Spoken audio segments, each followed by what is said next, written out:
Hello friends, welcome back to the channel ambition learning platform. तो friends, आज इस video में हम पढ़ने वाले हैं फिजिकल और केमिकल चेंज के बारे में। ठीक है।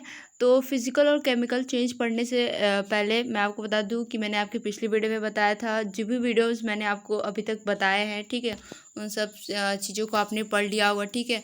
अगर आपने उन वीडियोस को नहीं देखा है तो उसका लिंक आपको इस वीडियो के डिस्क्रिप्शन में मिल जाएगा। ठीक है। तो चलिए, जो भी हमने पीछे पढ़ा है उसको पढ़ने के बाद यहाँ पे आपके कुछ क्वेश्चंस दिए हुए हैं, उनको करते हैं। ठीक है। तो हमारा यहाँ पे फर्स्ट क्वेश्चन आया है। ठीक है। How will you separate a mixer containing kerosene and petrol? Difference in their boiling point is more than 25 degrees 25 Kelvin, which are miscible with each other. तो यहाँ पे आपके क्वेश्चन में क्या बोला है कि आपको केरोसिन और पेट्रोल के मिक्सचर को दिया गया है। ठीक है। और वहाँ पे आपको ये भी बता दिया गया है कि उनके जो बॉइलिंग पॉइंट है उसमें 25 केल्विन से ज़्यादा का डिफरेंस है। ठीक है। और वो क्या है, मिसिबल लिक्विड है दोनों। ठीक है, आपस में पूरी तरह मिक्स हो जाते हैं। ठीक, ये आपको बताया है। और आपको इसमें बताना है कि हम कौन सा मेथड यूज़ करेंगे इसको सेपरेट करने के लिए। तो मैंने आपको बताया था डिस्टिलेशन मेथड के बारे में बताया था, और फ्रैक्शनल डिस्टिलेशन मेथड के बारे में।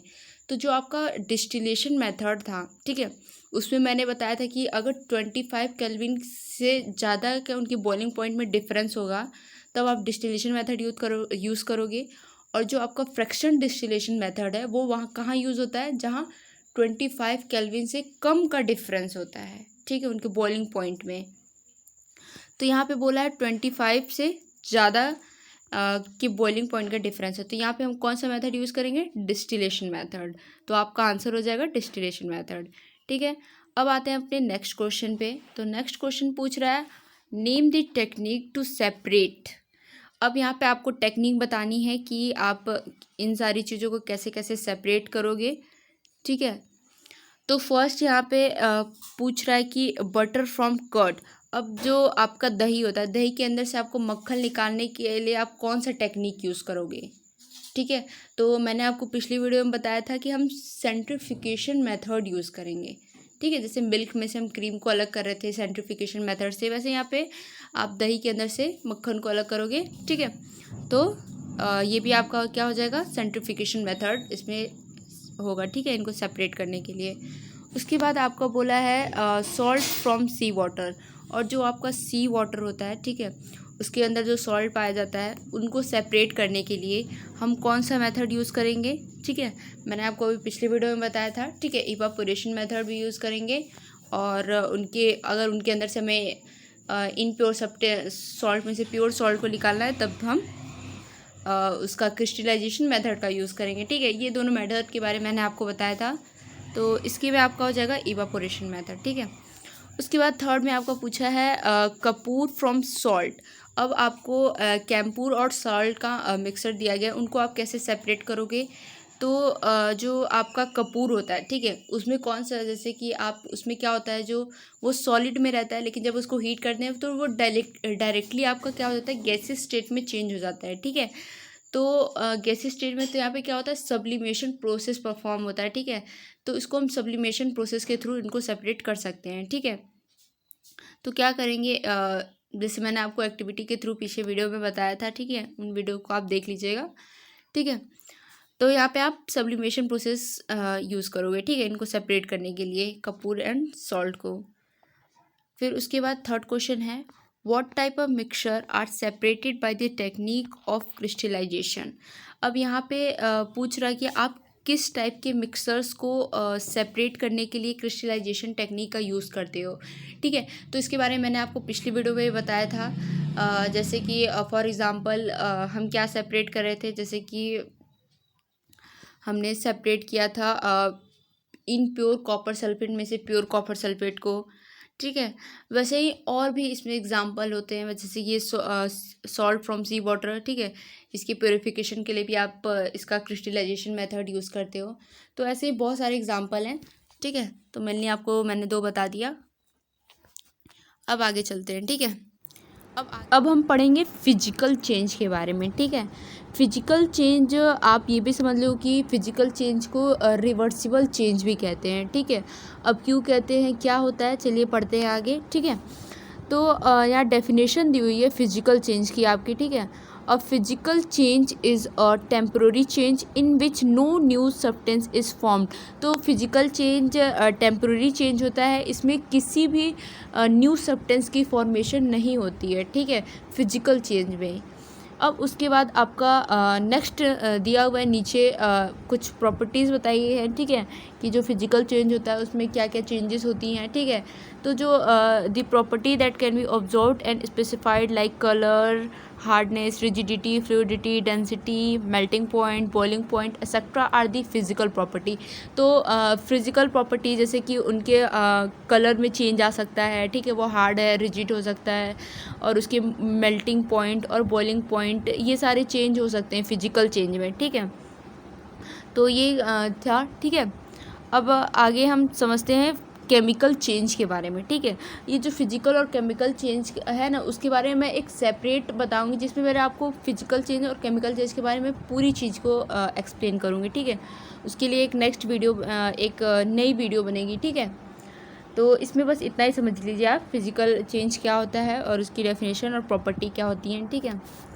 अब आगे हम चलते हैं केमिकल चेंज के बारे में, ठीक है।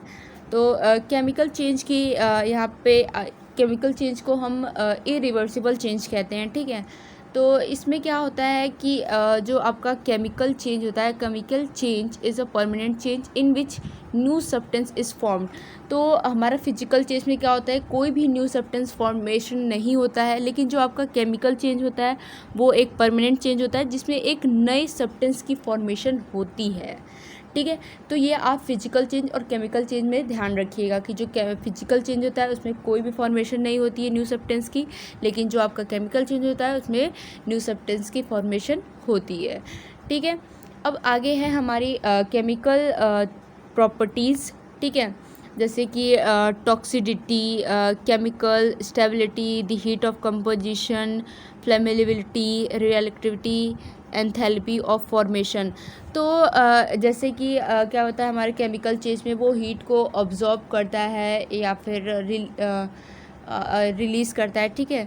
तो ये सारी चीज़ें केमिकल चेंज में आपकी आ जाती हैं, ठीक है, न्यू सब्सटेंस की फॉर्मेशन हो जाती है। जैसे कि मैं आपको एग्जांपल बता देती हूँ, जैसे कि फ़िजिकल चेंज में तो आप मेल्टिंग आइस एक एग्जांपल ले लो, ठीक है।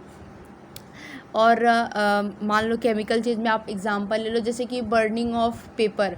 तो बर्निंग ऑफ पेपर में आपका इरिवर्सिबल चेंज हो जाएगा। क्यों इरिवर्सिबल चेंज होगा, क्योंकि जब आप उसको बर्न कर दोगे तो वो वापस में आपको पेपर की फॉर्म में नहीं मिलेगा। जबकि मान लीजिए कि फिजिकल चेंज में क्या होता है, वो रिवर्सिबल होता है। उसमें क्या होता है, जैसे कि आपने वाटर लिया और उसको आइस में कन्वर्ट किया, ठीक है। आइस में कन्वर्ट करने के बाद फिर उसको आइस से आप वाटर को कन्वर्ट कर सकते हो, ठीक है। तो इसमें क्या और रिवर्स हो जाता है, रिवर्सिबल हो जा रहा है, मिल जा रहा है आपको, ठीक है, वाटर ही मिल रहा है, ठीक है। लेकिन केमिकल चेंज में आपको दोबारा वो चीज़ नहीं मिलती है, ठीक है। वो आपको जैसे कि पेपर को आप जब बर्न करोगे तो वो आपको एसिड की फॉर्म में मिलेगी, ठीक है। तो ये था आपको फिजिकल और केमिकल चेंज के बारे में इतना था, ठीक है। और आगे क्लासेस में जाओगे आप तो और भी इसके बारे में पढ़ोगे, ठीक है।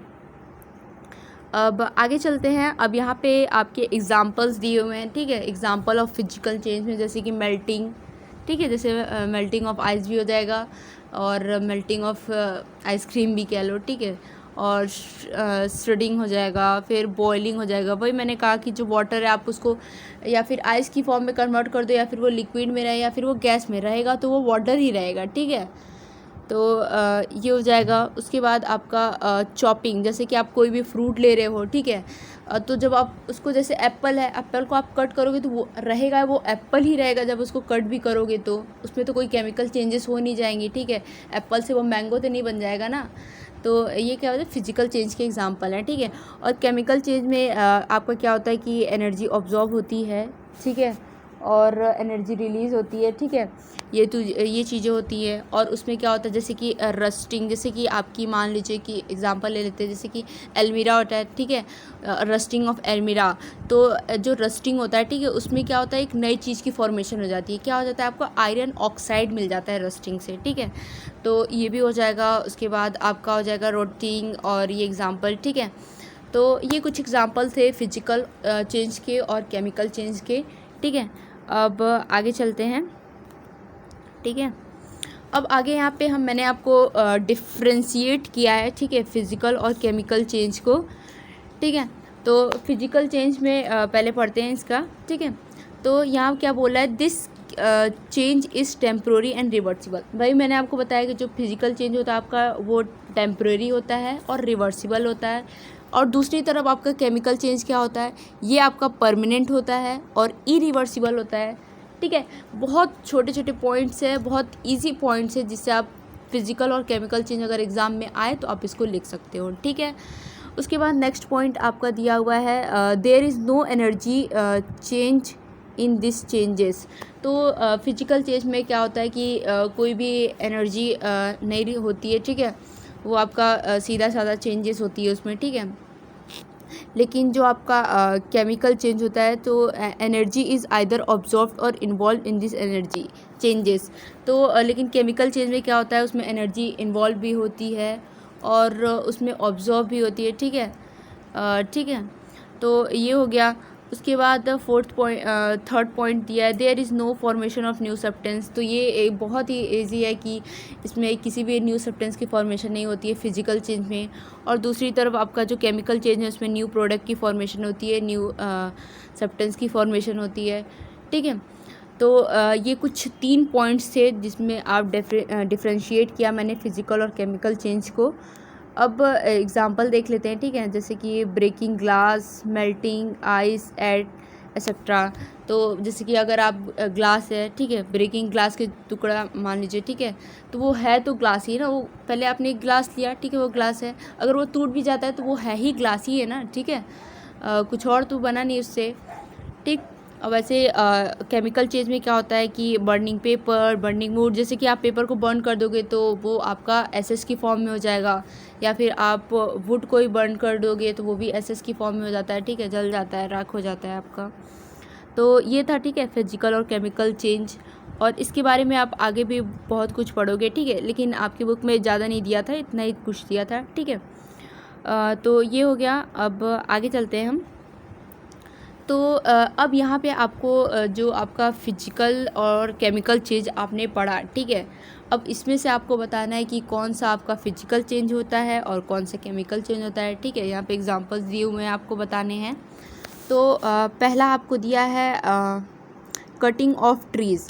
तो अब देखिए, अगर कोई पेड़ है, अब उसको आप, वो है, ठीक है, पेड़ है, ठीक है, अब उसको कट भी कर दोगे तो वो आपका वुड ही रहेगा ना, ठीक है, कुछ और चेंजेस तो होगी नहीं। तो ये आपका फिजिकल चेंज होगा। उसके बाद आपका नेक्स्ट पॉइंट हो जाएगा melting of butter in a pan. तो आप किसी पैन में अगर बटर को मेल्ट करते हो तो उसके बाद थोड़ी देर बाद आप उसको छोड़ दोगे तो क्या हो जाएगा, फिर से वो बटर ही बन जाएगा, ठीक है, फिर से वो बटर की फॉर्म में आ जाएगा, सॉलिड फॉर्म में। फिर उसके आता है रस्टिंग ऑफ एल्मीरा। तो रस्टिंग ऑफ एल्मीरा के मैंने आपको बताया कि जो तो ये melting of butter in a pan, ये आपका फिजिकल चेंज है, ठीक है। और कटिंग ऑफ ट्रीज़ भी आपका फिजिकल चेंज है। लेकिन ये जो रस्टिंग ऑफ एल्मीरा है ये आपका केमिकल चेंज है। क्यों केमिकल चेंज है? क्योंकि रस्टिंग ऑफ एल्मीरा से आपको आयरन ऑक्साइड मिल रहा है, न्यू सब्सटेंस मिल रहा है, ठीक है। तो ये थर्ड वाला आपका हो जाएगा केमिकल चेंज, ठीक है। अब फोर्थ पॉइंट है boiling of water to form steam, ठीक है। अब जब वाटर को बॉयल कर रहे हो, ठीक है, और स्टीम बनेगा तो ये भी आपका फिजिकल चेंज है। वैसे ही मैंने मेल्टिंग ऑफ आइस का एग्जांपल दिया था ना, जैसे कि आप उसको सॉलिड में करो, गैस में करो, लिक्विड में कन्वर्ट करो तो वो आपका क्या रहेगा, वाटर ही रहेगा, ठीक है। तो ये भी आपका फिजिकल चेंज है, ठीक है, फिजिकल चेंज है। उसके बाद नेक्स्ट है आपका passing of electric current through water and the water breaking down into hydrogen and oxygen gas dissolving, sorry ये आपका नेक्स्ट पॉइंट आ गया, इसमें गलती से स्लाइड में गलती हो गई है, ठीक है। तो यहाँ पे क्या कह रहे हैं, वाटर देखिए, जो जब वाटर के अंदर कौन कौन सी आपको नई चीज़ें मिल रही हैं, क्या मिल रही है, तो आपको हाइड्रोजन मिल रहा है और ऑक्सीजन। तो यहाँ पे क्या हो रहा है, नई चीज़ फॉर्मेशन हुई है, ठीक है। तो ये आपका क्या हो जाएगा, ये आपका हो जाएगा केमिकल चेंज, ठीक है, क्योंकि आपको दो चीज़ मिल रही है, हाइड्रोजन और ऑक्सीजन, न्यू चीज़ मिल रही है, नई चीज़ मिल रही है। और उसके बाद नेक्स्ट आपका दिया हुआ है, ठीक है, ये नेक्स्ट पॉइंट में आपका डिज़ोल्विंग कॉमन सॉल्ट इन वाटर। तो आप वाटर के अंदर जब सॉल्ट को मिक्स करोगे तो आपको एक नई चीज़ मिल जाएगी, ठीक है, आपको सॉल्ट सॉल्यूशन मिल जाएगा। तो ये भी आपका क्या हो जाएगा, ये आपका केमिकल चेंज ही होगा, ठीक है। अब उसके नेक्स्ट है, ठीक है, making a fruit salad with raw fruits. तो वही मैंने बताया कि आप कोई भी फ्रूट ले लो, आप उसको कट करोगे तो वो आपका फ्रूट ही रहेगा, ठीक है, और कुछ और चेंज तो होगा नहीं, ठीक। उसके बाद burning of paper and would का भी एग्जांपल मैंने आपको बताया कि ये आपका क्या है, ये आपका केमिकल चेंज है, ठीक है। आप जैसे यहाँ पे बर्न करने की बात हो रही है, ठीक है, तो यहाँ बर्निंग वाले में आपका क्या हो जाएगा, केमिकल चेंज हो जाएगा। और ये जो आपका making a fruit salad with raw fruits, तो ये आपका फिजिकल चेंज होगा, ठीक है। तो ये सारे कुछ थे जो मैंने क्लासीफाई किया, आपके फिजिकल चेंज कौन से, केमिकल चेंज किए हैं। ऐसे ही आप भी कुछ एग्जांपल लीजिए और उसको देखिए, क्लासीफाई कीजिए कि कौन सा केमिकल चेंज है, कौन सा फिजिकल चेंज है, तो उससे आपको और भी अच्छे से समझ में आ जाएगा, ठीक है। अब आगे है try segregating the thing around you as pure substance और मिक्सचर। तो आप अपने चारों तरफ देखिए कि कौन सा प्योर सब्सटेंस है और कौन सा मिक्सचर है। तो मैं आपको एग्जांपल बता देती हूँ, जैसे कि प्योर में आपका हो जाएगा सॉल्ट हो गया, शुगर हो गया, ठीक है। और वैसे ही आपका मिक्सर में आप ले लो तो सॉल्ट सॉल्यूशन ले लो, क्योंकि उसमें वाटर और सॉल्ट तो दो चीज़ का मिक्सचर है। वैसे ही आप शुगर सॉल्यूशन ले लो, ठीक है। तो ये एग्जांपल हो जाएंगे आपके प्योर और मिक्सर में, और मिल्क भी हो जाएगा आपका मिक्सचर का एग्जांपल, ठीक है। तो ये आपके क्वेश्चन पूछे गए थे। तो ये सारी चीज़ें थी। अब नेक्स्ट टॉपिक में हम मिक्सचर और कंपाउंड के बारे में पढ़ेंगे। तो नेक्स्ट टॉपिक के लिए मिलते हैं हम नेक्स्ट वीडियो में, तब तक के लिए थैंक यू सो मच।